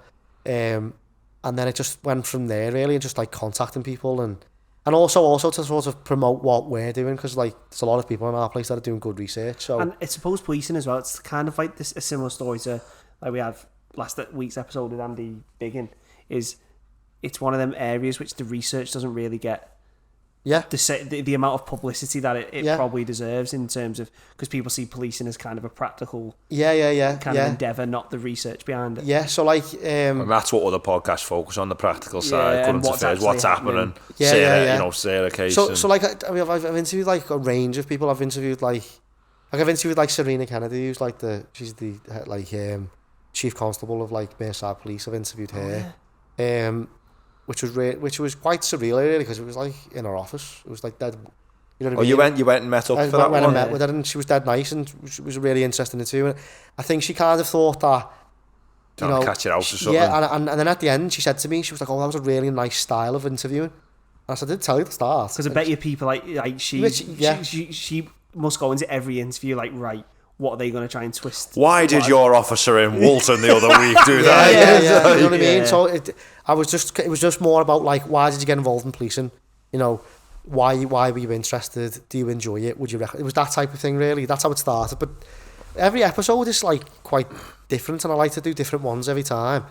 So there's been a few interesting people on it, like, you know. You done one on terrorism, didn't you? Yeah, that was the last one. That was the most we were listening to. But I've done quite. There's a fella called Jason Burke who writes for The Guardian. I've seen this. Oh, he's like a hero. It's something about Al Qaeda. Yeah. So wow. Quite. Enlighten us, lad. Tell us about this, dude. So like, the reason why I know about him is because my dad was obsessed with him. So like, in terms of he's written like quite a lot of books about terrorism, and the reason why I know who he is because when we went to New York, my dad just pulled a book out on the plane about Al Qaeda, and I thought, Dad, maybe that's not wise, you know. We're on our way to the place where this shit happened. Maybe that's not wise, and then he went, "We'll have a read of it." And I went, "All right," and it was Jason Burke's book. It was like called like Casting the Shadow of Terror, and it was about Al Qaeda, and his stuff is just like fascinating, and he was dead humble about it. I just went to him just before we start. Just want to say, like, "You've read all my books?" I was like, "Yeah, I've read every single one," and he was like, "Really? Yeah." I was like, "You just couldn't believe it." Where's he from? I think he's from London, like. But now he's like he was doing, when I interviewed him, he was reporting on the stuff that was happening in Sudan. You know, the cartoon that was happening. There was like an uprising. Yeah. He was reporting on that. But he was just. I think he said he's like writing a book now. I don't know what it was on. Terrorism in the 70s or something. But some of the stories, like, just like, he was out there with like Al Qaeda was like fully like. What do you mean? He was out in like he was the Middle East? reporting, just reporting, reporting. What? So he said to me when 9/11 happened, he was in Pakistan. Fuck off. So, but like his interest actually wasn't terrorism. Do you know what I mean? And then he just kind of fell into it really, and then they were like, "Well, you're there." So, and he said he had like links and he knew things and just like. Just really, really interesting. That's mad, that. Yeah, someone said to me, "You're there." I'd be like, "Yeah, I'm coming fuck home, lad." This is what they risk their lives, don't they? These reporters, like, but his stuff is just so interesting. I was really privileged to interview him. Do you know what I mean? Yeah. And then I interviewed the last guy was Gus Martin. He is a lecturer at California State University, and he's written loads of books on like terrorism in America, and he's really like he was really good. And what I like about Americans, like domestic terrorism type stuff, domestic terrorism, but like like obviously it's the same. He got like a book called which is actually in my bag, Understanding Terrorism, and he's got like it's like the 8th edition, so he's like he knows everything about every terrorist group, you know, whatever. But the main thing is obviously like 9/11 and like So like, but I just love the way Americans describe things because it's always like dead, like dramatic like, yeah. And like, they've got like Hollywood in, haven't they? This is like, because I always say like, policing over there is obviously very different to here. And he's like, what do you mean? I was like, well, everything's like a war, isn't it? And he's like, what do you mean? War on terror, war on drugs, war on crime, war on poverty. And he's like, yeah, you're right. That's what it's like. Whereas here, it's not really like that, is it? So it's always very. They know how to tell a story. Do you know what I mean? It's always like dead gripping. So he was dead interesting. Like really nice guy as well. Like I think he recognised I was quite young into like academic world, willing to help me out and stuff like that. But then that's sick. That. Yeah, which is always great. Which I always think is great. You should always help people out, shouldn't you? Yeah. But there was another guy called Scott Decker, who did research into the Crips and Bloods in LA. Yeah. Wow. Lad, I become obsessed about a year ago with Vlad TV. Vlad TV, yeah, I've seen. I'm watching the interviews with the old Bloods and Crips. Yeah. Vlad TV's good, yeah. What's his name? Oh my God. There was a big. They interviewed loads of ex-gangsters basically from the Bloods and Crips. Wow. There was one that was involved with like Tupac and that. What's his name? Big fat fella with like an hat in his first interview, and then he become mates with him and he had him on like 10 times. But I became obsessed with the Bloods and Crips story. So all of his research was on that. So he was dead nice again. He was just like, I'll send you some stuff that I've written and blah blah blah, and I can help. Because I told him about the PhD and stuff. I was thinking about at that time I was writing a proposal. Oh yeah, send it to me and I'll look at it. Just brilliant. That's class. That. Just brilliant. Which is exactly what you want. Because that's in theory what an academic community should be. Of course, it should be. It should be about the pursuit and advancement of knowledge. It shouldn't be this whole, well, this is what I know. And you're trying to do what I don't know. And this guy's like, you see, would say top of like academia. Like he was like, what do they call it? An emeritus, and like, so it's like when they're retired, but they're still. They call it's like professor emeritus. It's like the top. Emeritus, never heard of that. Yeah, never like. So I'm like that at the start of the podcast. I want to edit it, mate, after the episode because I just can't pronounce it. But like, he was like brilliant. And then Alex Vitale, he wrote a book called End of Policing, so he believes in defunding the police. Oh, right. He was from New York. So intelligent. So I interviewed him about his book. What's that all? I don't get that all. I mean, I've heard that word. What's that mean, defund the police? So I think so when I ask people and say, when I say defund the police, what do you think I mean? I just have no fucking idea what it means. Yeah. So I think a lot of people think it is like get rid of the police. It's not about that. It's about moving the funding. The reallocation of funds. Yeah. So like a big issue at the moment is, which the Metropolitan Police have announced that they're not going to get involved, is a lot of mental health call-outs. And the argument is that a police officer's role? Is that their role to deal with that? Are they qualified? Do you mean like people in the community with like schizophrenia? Yeah, so like they get a call-out and then like apparently officers can be kept there for hours and they could be dealing with something that is, you could say, is a policing issue. Physical violence. A policing issue could be everything, do you know what I mean? But policing issue is very broad statement, so people have complained about it. So he's saying that officers aren't qualified to deal with that. So if anything, it could make it worse in some instances. And so officers should be dealing with other things, not this. So the funding police is just basically reduce the funding and allocate it, things. And then you can get people qualified and dealing with that. So because there's a huge issue with like pluralisation in policing where the job's too big for policing, so you have like other agencies dealing with it. So like you got like private security. Like you look at the football now. A lot. If you look inside the stadium, it's very rare you see a police officer. It's often stewards or like private security firms. So there's loads like issues with policing. So Alex Vitale was really interesting as well. So but then within John Moore's as well, that's really interesting. So I say about Freya O'Brien, and there's Amanda Farrell, who's done a lot of research into like women serial killers, which is really interesting. I can imagine. Yeah, and then like did evidence-based policing, which is a big thing. So like Dr. Laura Bolton, she's done a lot of research into that. I've interviewed her. And then like there's like Lawrence Sherman, who's like the guy that created evidence-based policing, so I interviewed him. So there's been like a lot of people, and it surprised me how people are willing to come on. That's the first thing I said to you, is when we first started. So we briefly mentioned before, we went through the maths department in John Moores, and because people kind of knew us, they were kind of happy to come on and say hello. Yeah. So when we first tried to get other guests on, we were right, we'll send 5 emailers out, because we got like 5-6 weeks booked up in the ship and Mitre. Shout out to the ship for having us, nice one. Yeah. We said we'll just send 5, because then we don't want 10 rejections, do you? We don't want 10. And then we sent 5 emails, and then within like literally, I think it was an hour, 2 hours, we had 4 yeses. Yeah. And we were like, this is mental. Yeah. People want to talk about the research, and they want to talk about what they're doing. It's true. And it can be more effective in today's age.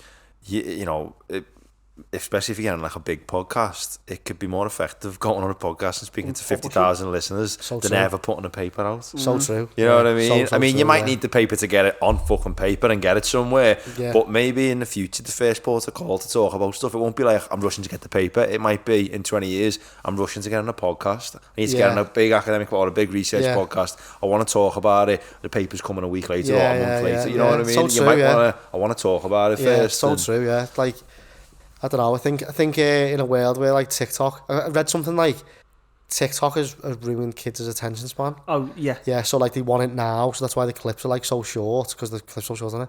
So it's like if you see like a visual of like a podcast of, so we talk about this when we research, you think, where's the link to it? You're probably more inclined to click on it, aren't you, to read it? Because it's popped up in your face. Yeah. So it's very hard. That's where we see a lot of our successes in terms of video views is on TikTok, because we clip up just short clips. People just like some of our clips, like when you actually look at, they've had thousands of views. When you look at the hours watched, it's like 160 hours. But it's harder to get them to the full podcast. Yeah, because people love to flick, move on.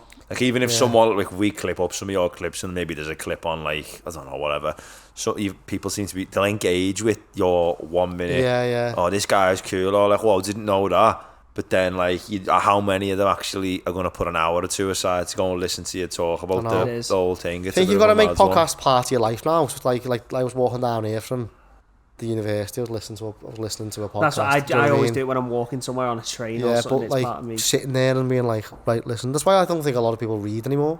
It's like, I'm not going to sit here and read. Audio books, you got podcasts, you got... Yeah. It is class. But to be fair though, reading, this is quite a controversial statement, but I think books, right, are one of the worst ways to get information. Why?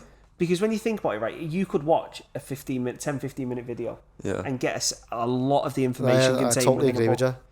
Yeah, in a more condensed, engaging format. Yeah, I really do. The only thing I read is journals because I've got to read them, and then like outside of that, no. But I listen to books. I listen to audio books. I've just listened to Rick Rubin's audio book. I could have bought it. I bought it on Audible and put it in. Yeah. Audible is that good, like. Yeah, because you can go to the gym, you can go on a walk, you can carry on working and have it in your ear, and you're still taking it in. So we've got a question here, James. Actually, I want to ask you. Since you've told us about your police and how you're working with asylum seekers, you work at John Moores, you've started your podcast, you've done 20 episodes. What is the end? And you might not have an answer to this. What is one of the biggest things you've learned since you've started your podcast? This might be a philosophical question. Have you picked up anything where you think, like, before I did this podcast, I didn't know this? Yeah, I think what I've learned is that I feel if you don't do enough research, I feel dead unprepared. So like sometimes, because you just like got work and stuff like that, sometimes you might wing, certain, and you think I felt unprepared there. So it takes time. I thought it would just be an easy thing to do. I've noticed you've got to be consistent with it. And another thing, building on what you're saying then, have you found this, the more you've got into it, the more work you have than when you did at the start? Because oh, I can do that a bit better. I can research this a bit more. And I've noticed as well, like you said, with like episodes being long, I think my first episode was like an hour and 10 minutes. They're no more than like 35 now. Really? Keep them short. Keep them short, because like, that's what, I've just because it is really aimed at students, even though we've got listeners like from different areas of the world, it's like, it's just people, I don't think people will sit there unless they're really interested in it. Like, I'll listen to like Diary of a CEO because it's like, oh, that's dead interesting, I'll sit there and listen to it. But I don't think kids will. Do you know what I mean? So you say that though, but like, as you say, how many podcasts have you listened to on Diary of a CEO where you don't even know you're listening to? Yeah, you've just ended up clicking it and you're like, And then you're like, I'll give it a go. And then 20 minutes in, you're going...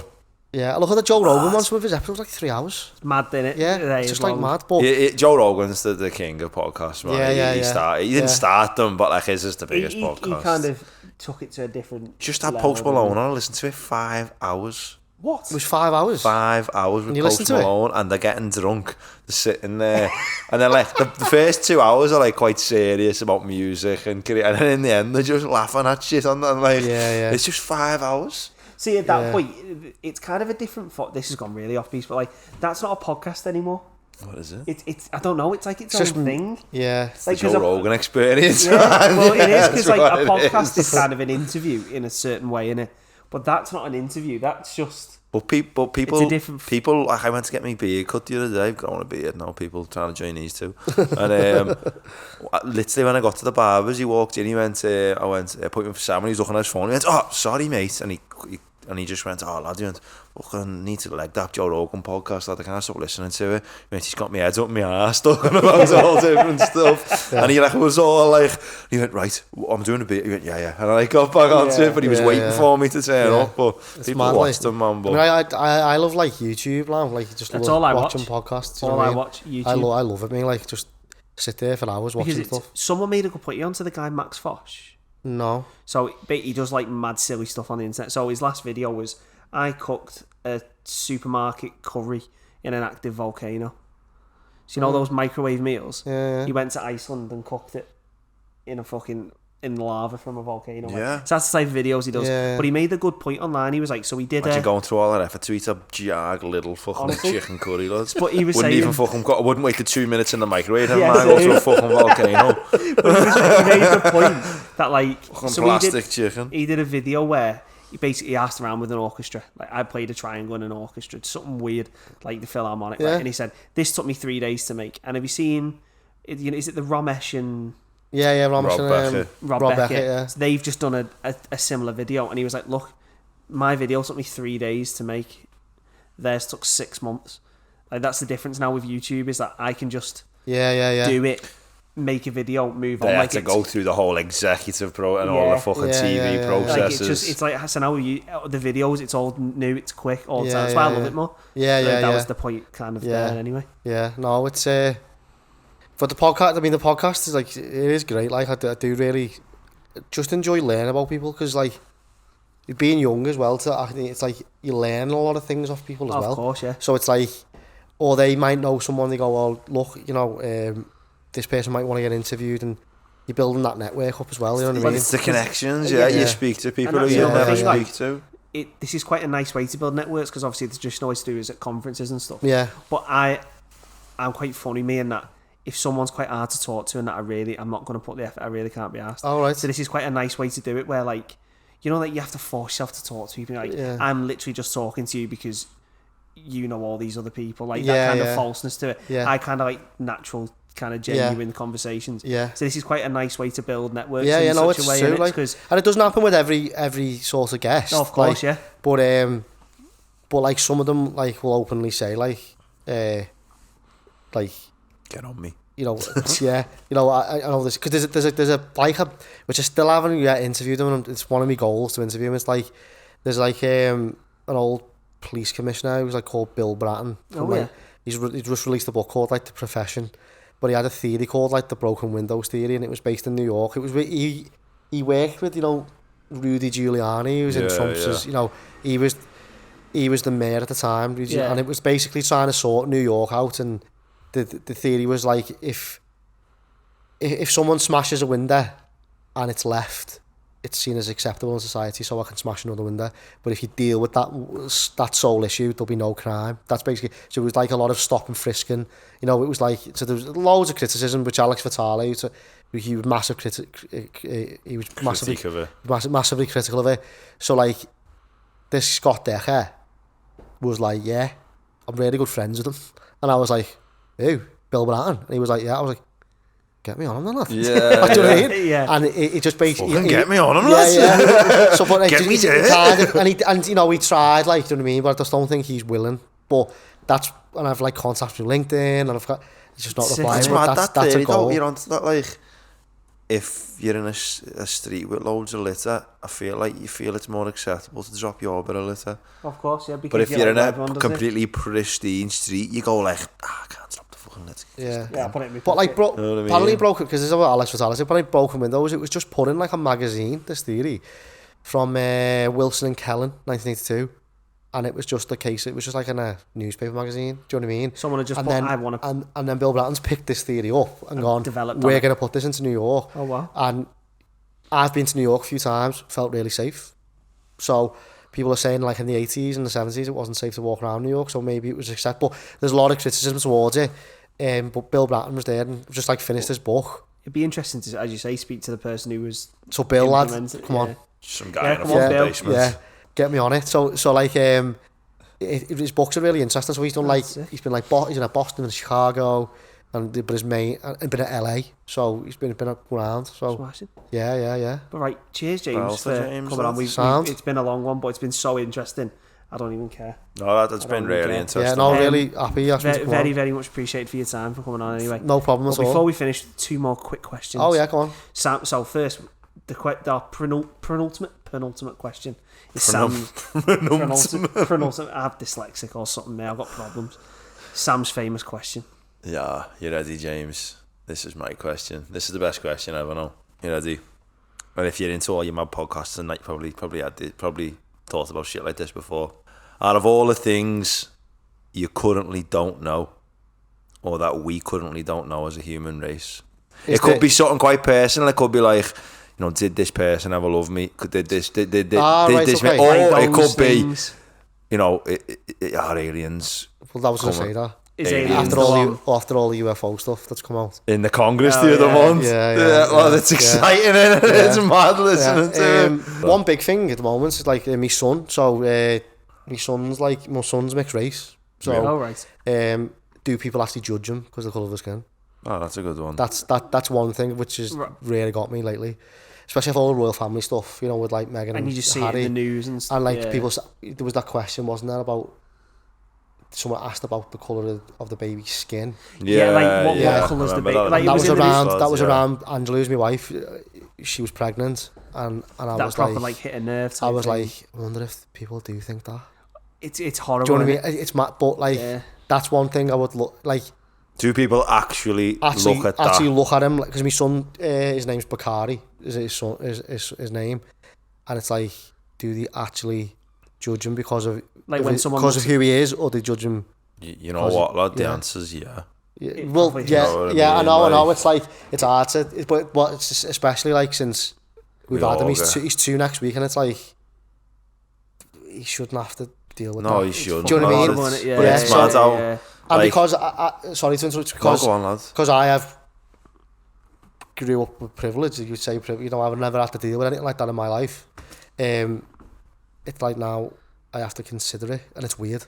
It's a weird, and it sounds mad. Like I'd never thought I would have to consider. You never envisioned that being a consideration in your life. And I've never ever thought, like, because I'd be places with like my wife, and she'd be like, has she felt judged or felt like staring at me, or like staring at us, because it's an international relationship, you know what I mean? Wow. Yeah. And you see it, you do see it. I mean, like, that's something that we wouldn't see, you know what I mean? Like, because if, you know, we're about white, and my girlfriend's about white, so like, we would never our eyes would never turn to that, because, you know, people probably looking at me thinking like, that fucking annoying scouser, but like, not because of a physical characteristic. And obviously, like, you read up about it, and like, I'm trying to educate myself a lot more, because like, his hair's like really interesting, you know, like, because it's I've never had to deal with it. Like, my hair's completely different to his. Like, learn about how to wash his hair, how to braid his hair, it's just like mad. And then like people come and like touch his hair.